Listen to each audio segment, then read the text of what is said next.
Hi, this is Miss Andrea, and let's talk about middle school. Uh, when we left off, I summarized elementary school for you, um, and it's going to be in my last non-rant video. Um, how we went about it, how we prepared for the middle school years, and what I would do differently had I had the chance to do it over again.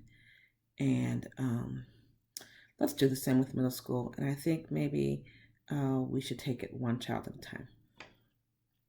So Jackson, my oldest child, had been in public school through third grade. So we had, that first year at home homeschooling was kind of just like a huge decompression year, getting to know them better, getting to know their sleep habits, getting to know their work habits, getting to know their natural rhythms, and etc. Then the next year, I kind of got them in a schedule where on Mondays we went to the homeschool program, which was a history of the arts program, and on Fridays we did our own field trips, and the other 3 days, we did academics with time for learning and some book supplementing. Um, and then fifth grade was middle school was approaching. And with my son, I was very nervous because by the end of that fifth grade year, he was my height. We were looking each other, in the eye, and he was patronizing me. I'd give him a workbook to do. I'd find it behind his bed. I'd ask him for an assignment. He'd pat me on my head and tell me it would be done, and he wouldn't do it. And I was just being real low key about it. I was trying not to fuss and scream, but I was seeing that um, it was more important for him to get educated than for me to do it. And so, as sixth grade approached, something happened at the homeschool program, whereas they added a second day.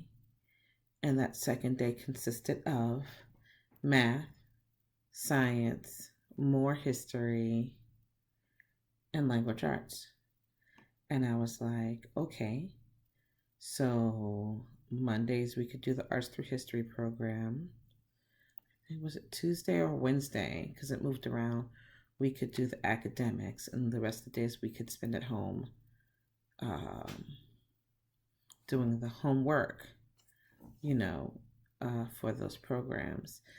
So our weekly field trips, I think, dropped down to monthly because of the homework, for the school at home or the homeschool program. It went okay. They were that the program was just figuring it out, and that first year it was a fire hydrant.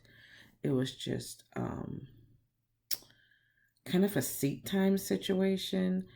And I found the same problem in the online school at home public school funded programs where someone decided that so if a kid wasn't going to have face-to-face time with the teacher, then that should be made up with busy work.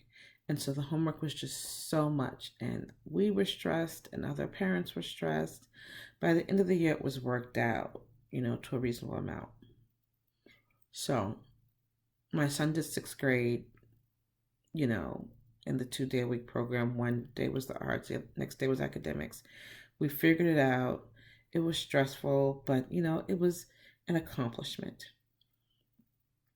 And that went well. Um,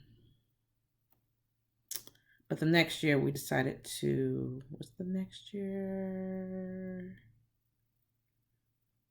We decided to pull back and go back to what we had been doing the year before, which was, do the curriculum at home. Is that what we did? Yeah, yeah.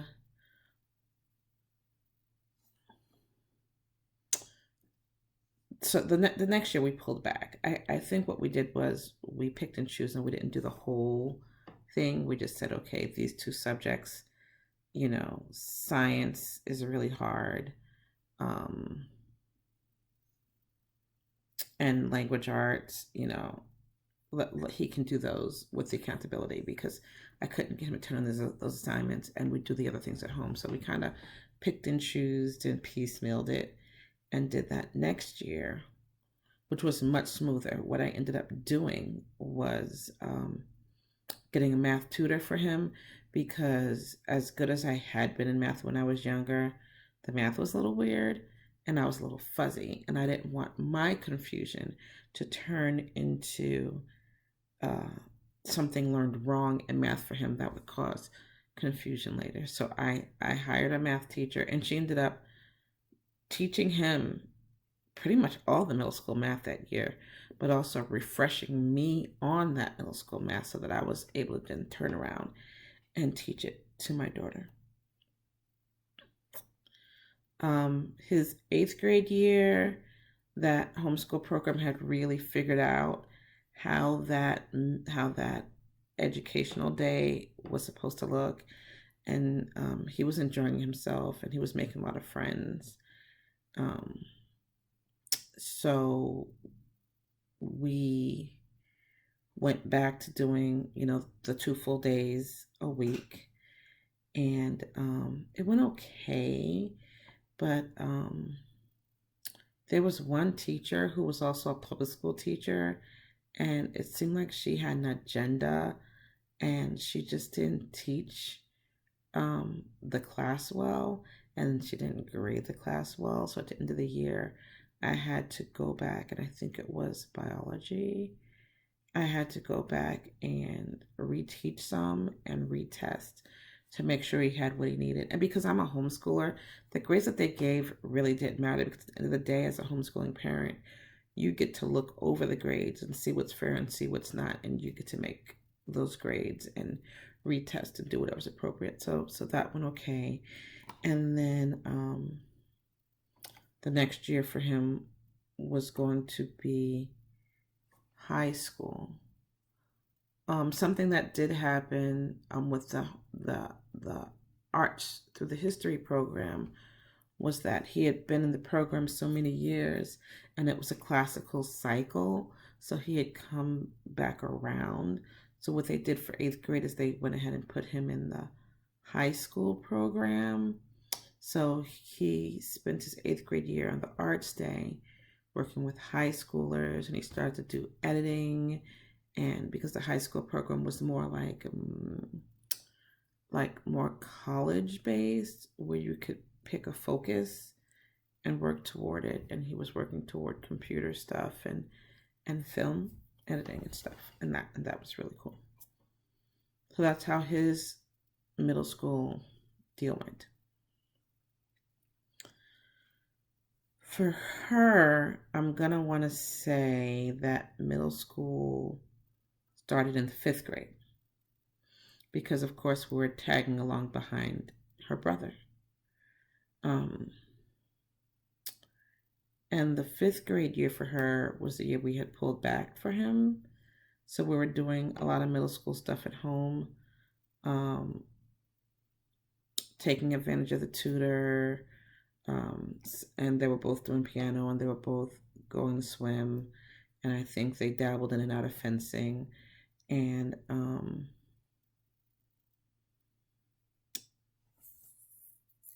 her academics, but yeah. So her 5th grade year we did a lot at home. Her 6th grade year we did part and part. Her 7th grade year, the kids by elementary kids were together, middle school kids were together, high school kids were together. They didn't really designate the years. They just kind of kept track on paper of where the kid was at, and like if they turned in a paper they would kind of grade the kid a little easier if they were younger, and they would just look at them and say, okay, this kid's young, I'm going to grade them easier. But she looked like the eighth graders, she acted like the eighth graders, she did schoolwork like the eighth graders. So when we talked in the spring, it was decided that she would go from seventh to ninth grade. And that's why she ended up finishing homeschooling at 16, because she kind of did 2 years. She did third and fourth grade in one, fell back a little, and then skipped eighth grade. And we're from New York, so we started school earlier than they do here in the South. So there's that. It wasn't bad. Emotionally, it got hard at times. If you remember, those were the years of the Great Recession when stuff truly hit the fan. And to stay employed, my husband traveled like 6 to 8 hours each way. So he was only home on the weekends. So I was kind of a single parent during those years. Money was tight because that cost a lot. And of course, during that time period, everyone had taken a salary cut. So even paying for the homeschool programs and the tutors and the piano lessons, all of that was an effort to keep up. What I did to help during that time was that I had been writing on the net for years. And that's kind of what got me into the YouTube into the early days, because it was just a natural progression to come over here and see what was going on. And eventually YouTube and online videos killed that industry, along with Google Analytics. If you remember how Google Analytics killed blogs for several years, and I just kind of fell out of the industry at that time. But I was making up for what we weren't getting by writing. I wrote for Yahoo, I wrote for a site called Examiner, I wrote for AOL, and then I ghost blogged, and I wrote for families.com on homeschooling. My Examiner page was homeschooling also. So I wrote homeschooling and I wrote home design. And it got us through. It got us through until things evened out around the time my son hit 10th grade. Things evened out, and we're doing really well now. Everything's good. So if I was going to do it over,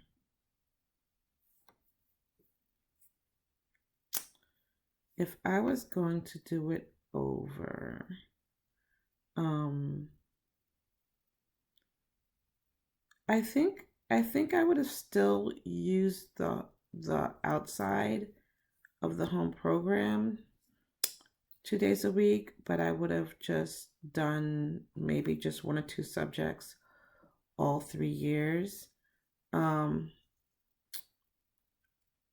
Yeah. It was just the accountability. If I mostly it was asking them to write a paper and them not wanting to write the paper. So having someone outside the home to write the paper too was invaluable. Or I would have had a language arts tutor, just like I had a math tutor come to. Actually, I had just like I had a math tutor come to the house. I mean, I had a piano person coming to the house. I had a math tutor coming to the house. I could have just as easily had a language arts tutor, come to the house. But I don't know that I would have done that much differently. I would have taken myself a lot less seriously. I mean, things were hard emotionally because, my husband's job and the distance and me feeling like a single parent. But like, I just cried way too much. And I know middle school kids are flippant and they don't always listen. But like, if I had known how well it was going to turn out, if I had some kind of looking glass to see into the future, I wouldn't have stressed so hard. We're going to go through those ups and downs in our lives, and things are going to get better. Yeah, I guess I wouldn't have changed a lot. I maybe would have just found a way to make it more relaxed. Oh, and did I mention that during those middle school years, we really got into plays. Really got into plays. And those were actually my daughter's pageant years also. But, the kids were doing 2 plays each a year. I guess they were doing the same plays, because they were in the same program doing the same plays.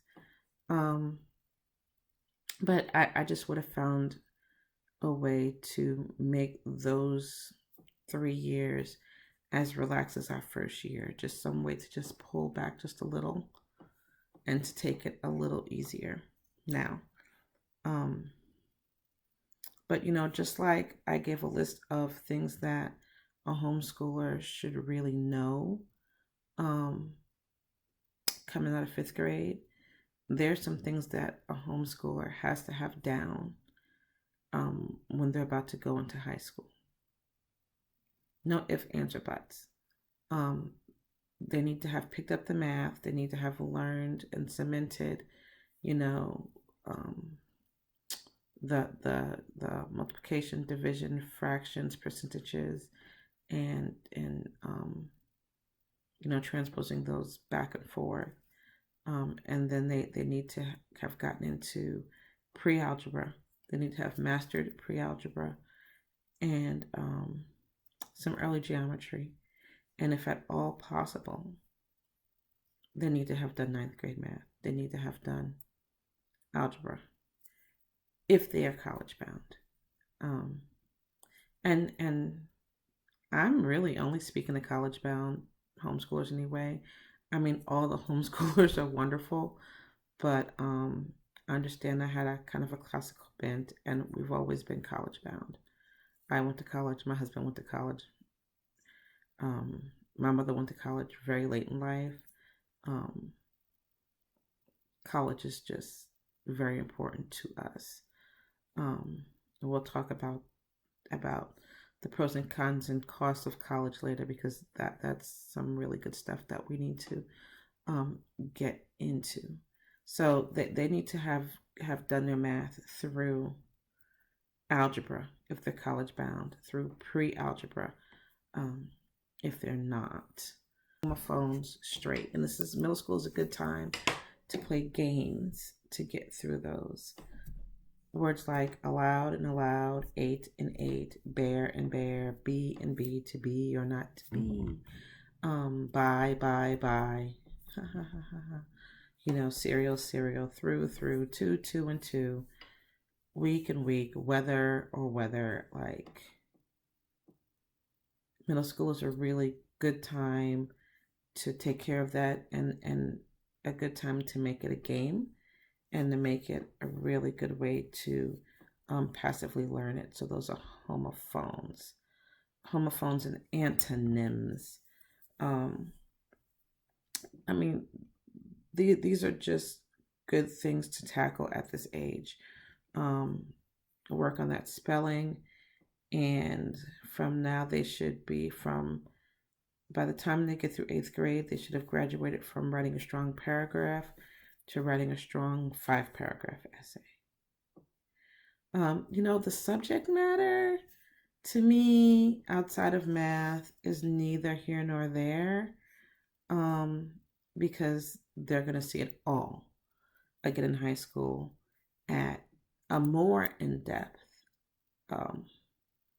level. And that just drives me crazy about curriculums, because they whatever they do in elementary, they do it again in middle school. They just do it more in depth, and then they do it again in high school, more in depth. And then you get to college and they say, everything you've been taught was a lie. Now we're really going to teach it to you. I don't understand what to teach kids things so many times. And that's why I also have always kind of had this idea that middle school doesn't have to last 3 years.